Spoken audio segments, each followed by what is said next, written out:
दूर करोगे। अब दूसरी बात क्या कह रहे हैं, सुनना जरा ध्यान से। एक और चीज जिसे कभी ना बदलो, वो है तुम्हारा धर्म। धर्म माने यहां पे मतलब धर्म भी मत बदलो, पक्की बात है, वो वाला धर्म भी है, तुम बदलो। जो भी तुम्हारे अंदर तुम्हारी प्रकृति का जो धर्म है, तुम्हारे अंदर एक प्राकृतिक स्वभाव है किसी को गिरा हुआ देखते ही भाग करके उसको बचाने का, बचाने के बाद में ये उल्टा मुझे मार भी सकता है तो भी बचा। आप समझो मेरी बात को। यदि तुम्हारा स्वभाव है, उस स्वभाव का जो धर्म है, स्वभाव धर्म से कभी भी भागो नहीं। इसलिए कि तुम्हारी इच्छा कुछ और है, तुम्हारे अपने स्वभाव से भिन्न यदि तुम्हें इच्छा पैदा हो गई है तो ये कन्फ्लिक्ट का कारण बनेगी। आप समझ रहे हैं मैं क्या कहना चाह रहा हूं? कन्फ्लिक्ट क्या है महाराज? क्या है अंदर का वो युद्ध, वो द्वंद्व? आप और आपकी चाह में जब समानता नहीं होगी, तारतम्य नहीं होगा, तब नृत्य नहीं होगा। सुर कोई और आपके पैरों की ताल कोई और, कहां से बजेगा गाना, कहां से होगा नृत्य, कैसे चलेगा ये जीवन? धर्म आपका जो स्वभाव का है, आपकी इच्छा जो भी हो, इच्छा तो बादल, सर्दी और गर्मी, सुख दुख, लोगों का प्रभाव के आधार पर आएगी और जाएगी। अभी तुम टीवी देख रहे हो, तुम्हें कोई एक इच्छा पैदा हो जाएगी, स्विट्जरलैंड चलो, इच्छा हो जाएगी मैं तो अब एक्टर बनूंगा। मैं परसों बता रहा था, कितने भाग गया उस जमाने में, हमारे टाइम में मुंबई एक्टर बनना है। तुम्हारे धर्म में, स्वभाव में एक्टिंग ना है भैया, काय भाग रहे हो? मैंने अमिताभ बच्चन देखो, नहीं तो बड़ा बढ़िया लगे, मैं वैसे बन सकूं? तो तुम्हारा धर्म क्या है, तुम वो छोड़ के भाग दिए। वो कह रहे हैं कि इस व्यक्ति का नाश हो जाता है, अपने आप को पहले जानो। ठाकुर जी इतना प्रेम को देने वाला और ज्ञान की पराकाष्ठा, प्रेम और ज्ञान दोनों कृष्ण से ही तो उद्भव होते हैं। तो कह रहे हैं कि तू पहले अपने आप को पहचान, अपनी प्रकृति को जान, और इसके बाद में इसका क्या धर्म है इसको जान। और न हो तो अपने गुरु से बात करो, ज्योतिष्य इसी को बताता।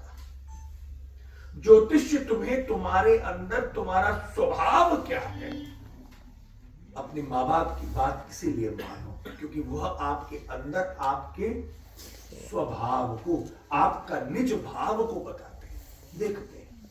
अपनों को रखिए, निंदक नियरे राखिए, बड़े पास में रखिए सब, जो आपकी कमियां बताएं, क्योंकि आप जो परधर्म जा रहे हो ना, उससे रोक देंगे।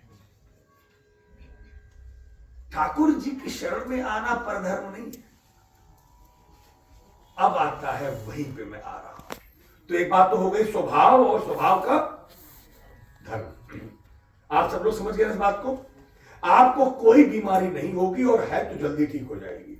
बस मेरी इतनी विनती है, मान लो इस बात को जो भगवत गीता में ठाकुर जी शास्त्र प्रमाण के साथ में कह गए। आपको अपने स्वधर्म को मानना है। अब दूसरा विषय बहुत साधारण बता देता हूं।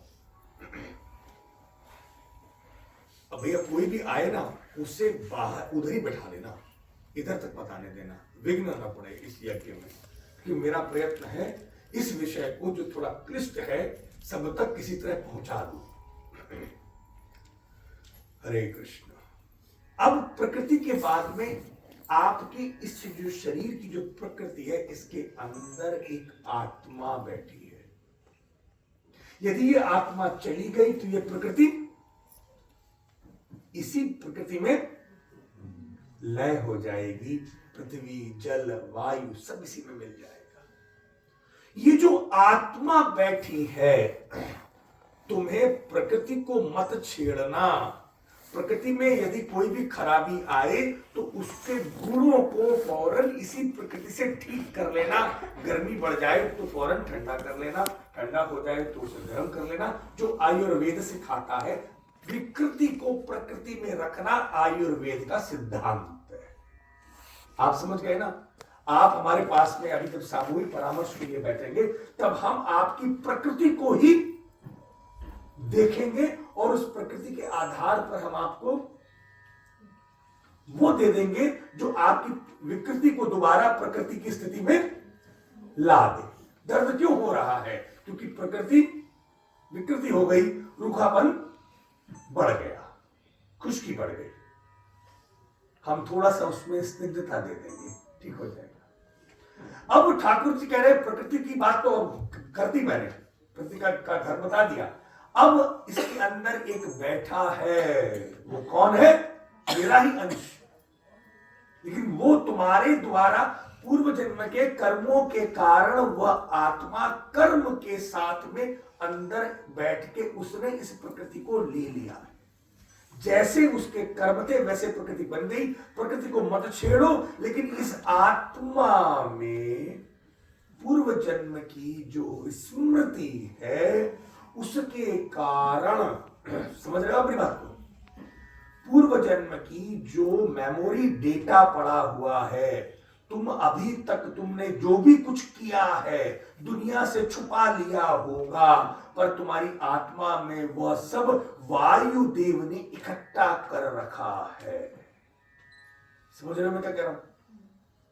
वो जितना भी पड़ा हुआ है, वो जो डेटा बैंक का, वो राग इच्छाओं को पैदा कर रहा है, क्योंकि उसकी एक पैटर्न पे काम चला है। उसने एक पैटर्न डेवलप कर दिया है, तुमको फिर वही चाहिए। एक बार लड़े, तुम्हें पता पड़ा नहीं लड़ेंगे अब हम घर में, फिर अगले दिन वही इच्छा पैदा हो रही है। एक बार गलत काम किया, अंतरात्मा कह रही है बेटे ये मत कर, फिर वही करता है, क्योंकि वो जो उसकी स्मृति है उसमें वो पैटर्न सेट है। जैसे वो होता है ना आपका वो आते हैं इंस्ट्रूमेंट, उसमें गाना आप फिट कर दो तो बार बार वही रिपीट होता रहे। अब ये जो सेटिंग हो गई है, ठाकुर जी कह रहे हैं इंद्रिय इंद्रियार्थे। इंद्रिय, तुम्हारी इंद्रिया है ना, आंख, कान, नाक, इन सब के अंदर मेमोरी पड़ी हुई है। तुमने 5 साल पहले जो गंध तुम्हारी नाक में बैठी है, वो परफ्यूम आज मैं तुम्हारे सामने रख दूं, तुम्हें 5 साल पुरानी सारी घटनाएं उस गंध की से संबंधित स्मरण में आ जाएंगी। मेमोरी है वहां, और भावनाओं के साथ में। अब मैं क्या बताऊं, एक पुरुष आए, बोले कि मैं बड़ा परेशान हूं, बीपी एकदम बढ़ गया।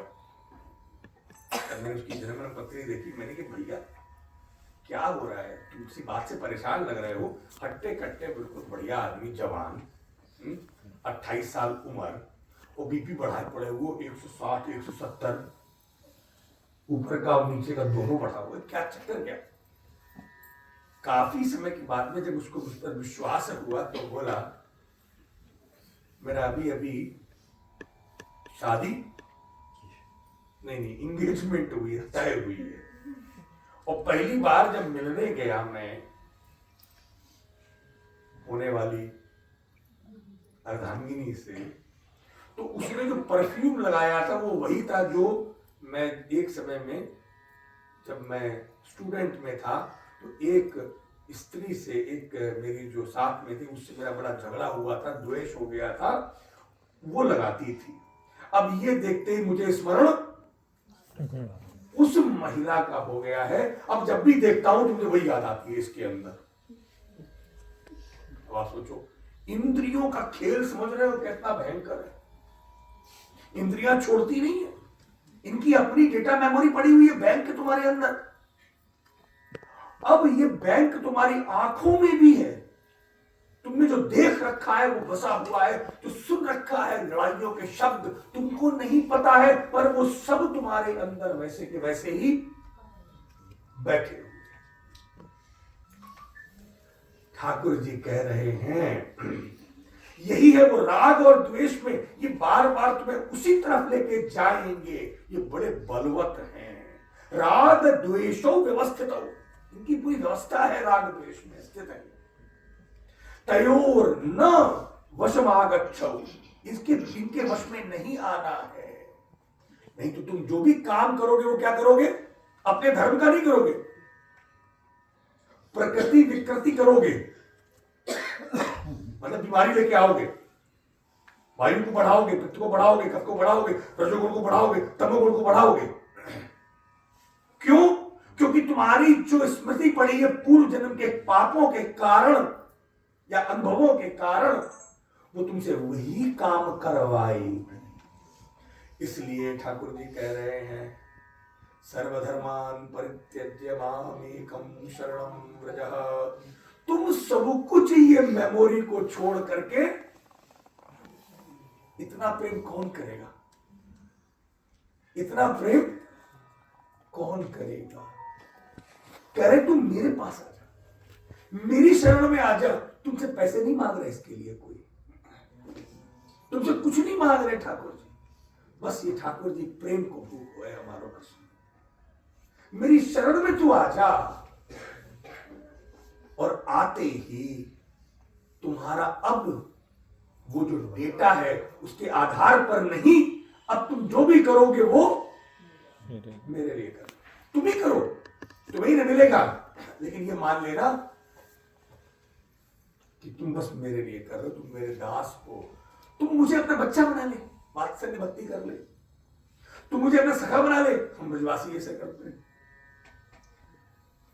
तू दासी बन जा, तो कांत्य बन जा, आजा। तू क्या चाहता है वो भी भाव में आ जा। आजा, किस भाव में आना चाहता है?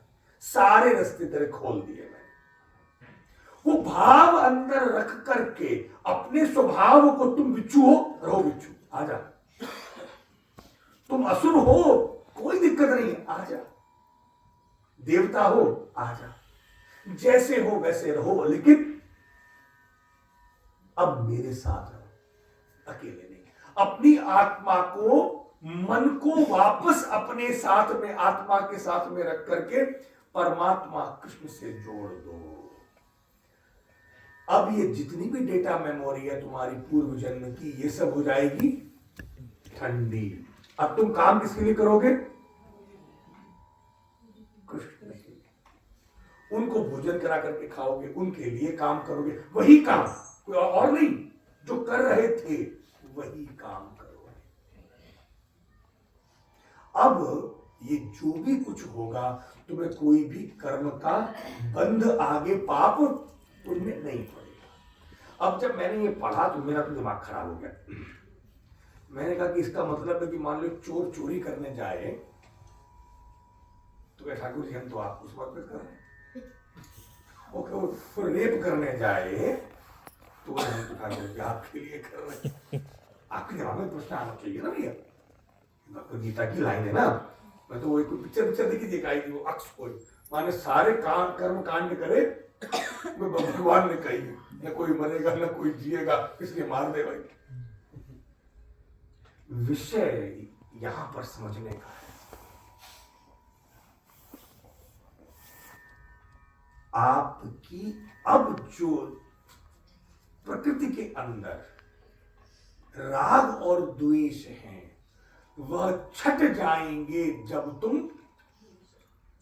मेरी शरण में आओगे। धीरे धीरे तुम जितने पाप करना चाहते हो, जो करना चाहते हो, वो राग द्वेष है ना, उसी कारण से तो करोगे। वो कब तक रहेंगे? जब तक कृष्ण वहां पर नहीं है। जैसे ही प्रकाश आएगा तो अंधकार जाएगा। ऐसा हो नहीं सकता। और तुमने अब जो भी कुछ किया तो राग द्वेष से नहीं होगा। और मान लो कोई गलती हुई, तुमने उसी समय जो तुम्हें बहुत रुचिकर लगा, तुमने उसको ठीक अपने अंदर आंख बंद करी, उस समय ठाकुर जी मैं तुम्हें देता हूं, मुझे नहीं लेना इसका, क्योंकि तुम्हारे पास में पैसा और सुख मिला, तुम उसे पचा नहीं पाओगे, उसको तुम ठाकुर जी को दे दो। अब राग नहीं बढ़ेगा, अब द्वेष नहीं बढ़ेगा। गलत कार्य करने की इच्छा तभी पैदा होगी यदि अभी भी हो रही है, तो इसका तात्पर्य यह हुआ कि ठाकुर के हृदय में सन्निविष्ट भयो ना है। यदि हो जाएगा तो तुम्हारी वो इच्छाएं स्वतः खत्म हो जाएंगी, पाप बुद्धि खत्म होगी, क्योंकि अंदर ज्ञान के चक्षु खुलेंगे। इसमें थोड़ा समय लगेगा, लेकिन होगा जरूर, क्योंकि ठाकुर जी कह रहे हैं क्षिप्र फल प्राप्ति के लिए कर्म करते हैं लोग। क्षिप्र फल प्राप्ति के लिए मतलब तुरंत फायदा के लिए, इच्छाओं के लिए कर्म करते हैं लोग, लेकिन मैं कहता हूं कि वह कर्म काम संकल्प कर्म है, उसको वर्ज्य कर दो। और कैसे कर्म करो, अब वो सुन लो। चौथा अध्याय प्रारंभ होता है और ठाकुर जी कहते हैं इमं विवस्वते योगम। विवस्वान नाम है सूर्य का। बोले यह मैंने टेक्नोलॉजी, यह विद्या मैंने सूर्य को दी। सूर्य ने मनु को दी, मनु ने इक्ष्वाकु को दी।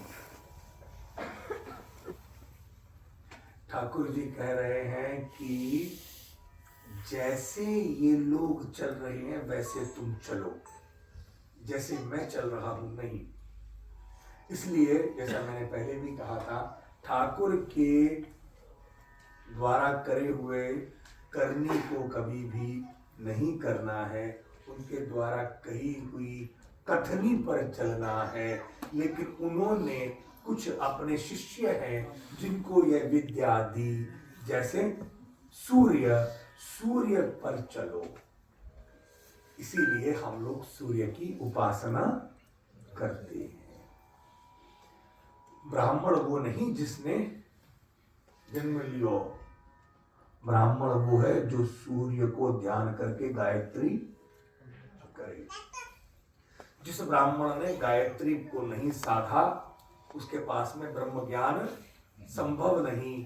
अर्थात सूर्य को आज मूड खराब हो गया है, आज मैं नहीं आऊंगा या थोड़ा लेट आऊंगा, या आज पत्नी की तबीयत ना ठीक है, आज मूड माथा गर्म है, जो मैं कुछ ना कर पाऊंगा। कभी सुना या उसने कभी ऐसा किया हो कि चलो भाई आज मैं पूर्व से नहीं, चलो आज मैं उत्तर से निकलता। उसका उदय और उसका अस्त, उसका चक्र, चाहे शीत हो, उष्ण हो, बादल हो, कुछ भी हो, वह वैसा का। जब आप एक प्रोग्रामिंग पर चलते हैं, अपनी प्रकृति को स्वीकार करते हुए इसको विकृति ना बनने दें। विकृति रोग है। आपकी प्रकृति जो है ना, उसमें जब विकृति आ जाती है तब आप लोगों को बीमारियां होती हैं।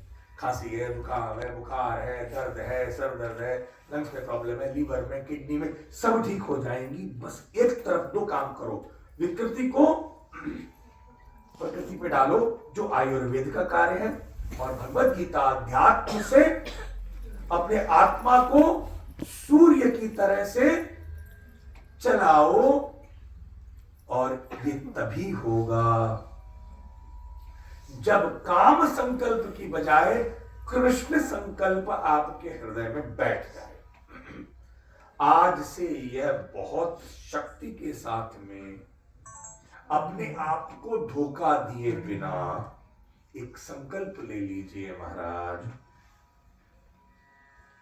मैं जो भी करूंगा, कृष्ण को यदि हृदय में नहीं है तो पाप कर जाऊंगा। उनको हृदय में रख के राग द्वेष को थोड़ी ना है कि तू कोई वो दोस्त यार है, आजा भैया तुम्हारे हृदय में बैठ जाएंगे।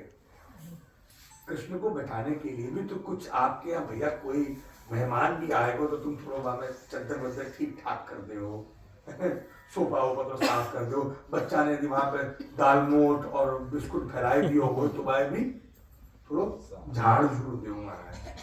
अब तुम हृदय में ठाकुर जी को वास कराओगे तो कुछ तो वहां पे सफाई करनी पड़ेगी ना।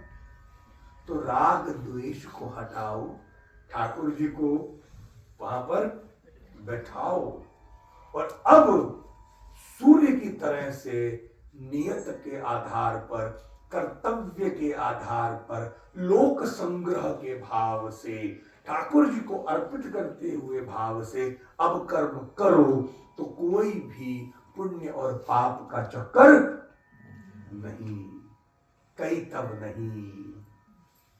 अब आप पुण्य और पाप दोनों से बाहर, कर्म से बाहर हो गए।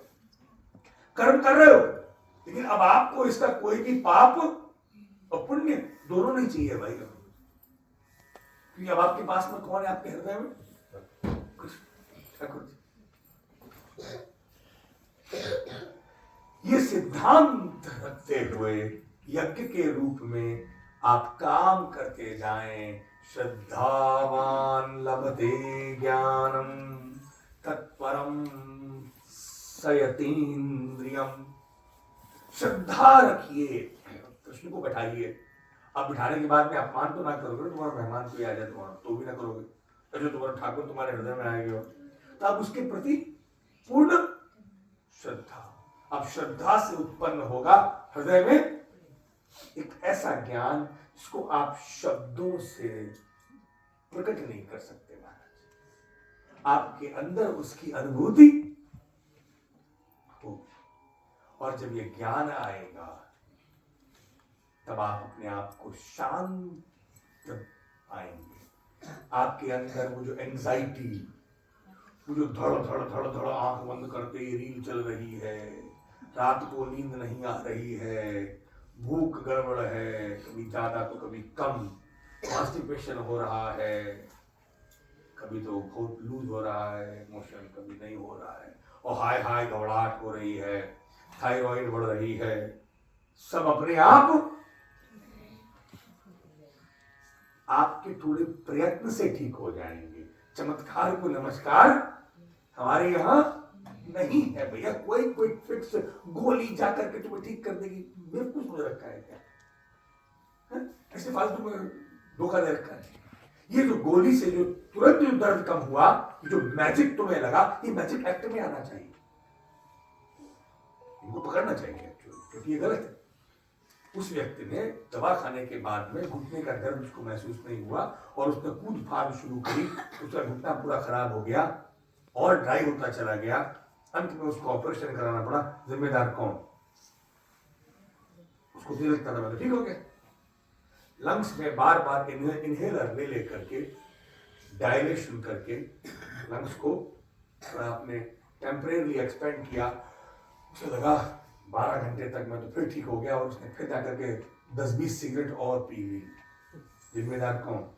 वो तो है ही, पर इनडायरेक्टली कौन हुआ? तो ये धोखा हुआ कि नहीं हुआ? लाख गुना अच्छा है स्वर्ग का नौकर बने रहना नरक के राजा बनने से। वो टेम्परेरी सुख कभी ना मिले क्योंकि वो आपको बाद में खराब कर देगा। थोड़ा कष्ट ही तो होगा ठीक होने में, और तुमने अंदर ठाकुर जी का तुम्हारे निवास है, तुम्हारी आत्मा में, तो वह प्रकृति भी जो हमारी ऐसी प्रकृति है वह भी बड़ी सुंदर बन जाएगी। यही वृंदावन इतना प्यारा क्योंकि इसके अंदर, इसकी आत्मा में, कण कण में कृष्ण प्रेम है। ऐसे ही तुम्हारा ये जो शरीर है जिसमें दुर्गंध भी सुगंध होगी, इसमें तुम्हारे पसीना भी बेहतरीन होगा। तुम कैसे भी हो, एक बात बता दूं, जिसके अंदर ठाकुर जी का वास होता है ना, वह अपने आप उसके अंदर एक आकर्षण आता है। हमारे ठाकुर को क्लीन, हमारी राधारमण परंपरा में क्लीन की बड़ी प्राधान्यता, तंत्र शक्ति है हमारे गोपाल मंत्र में क्लीन। तो मैं आपसे अनुरोध करूं, अब तो बीमारी बहुत छोटी है ये, प्रकृति को स्थापित करना का मतलब है आयुर्वेद, विकृति को ठीक करना। और आत्मा को क्या कर रहे हैं आप? आत्मा को उसके अंदर जितना भी डेटा पड़ा हुआ है, पड़ा रहे तू, हम तो इसमें ठाकुर जी का वास बिठाएंगे, जिससे कि हम जो भी करेंगे वह सब ठाकुर जी को मन में रख के करेंगे। और अब हम अपनी प्रकृति को दोबारा विकृति को ठीक करके प्रकृति में स्थापित करेंगे। अध्यात्म और आरोग्य का ये जो सम्मिलन है, यही है वो जो कृष्ण कहते हैं सूर्य की तरह से नित्य नियत में जो हमें दिया गया जो कर्म है, जो जो तुम्हें ड्यूटी दे दी गई है, जैसी भी दी गई है साहब, उसे करो, बड़ा सुंदर बन जाएगी। छोड़ते रहोगे कितना छोड़ोगे। मैं आज यहीं पर अपने शब्दों को विराम दूंगा। मैंने 12:09 पर आज ये कथा प्रारंभ की। मेरा विचार था कि मैं इसको समय से